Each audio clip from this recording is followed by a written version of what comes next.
Opening? Dapat lang. Dapat na-enjoy nyo kasi na-enjoy nyo. Dapat na-enjoy nyo kasi ito rin yung biggest so far solo concert namin as SB19.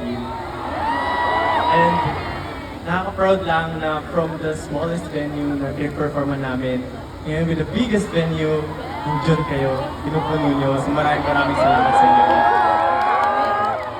Outdoor na tayo. Gaya nga nasabi ni Justin, habang papalaki yung venue, habang papalaki yung AC, minsan tumataas na yung danger, di ba? Tapos mga ganito, mainit, siguro yung iba sa inyo wala dalang tubig, so sana hindi naman, sana nakapagdala lahat ng tubig. Gusto lang namin yung safety ng lahat, yung pinaka, alagaan yung sarili niya, yun lang ang sabi.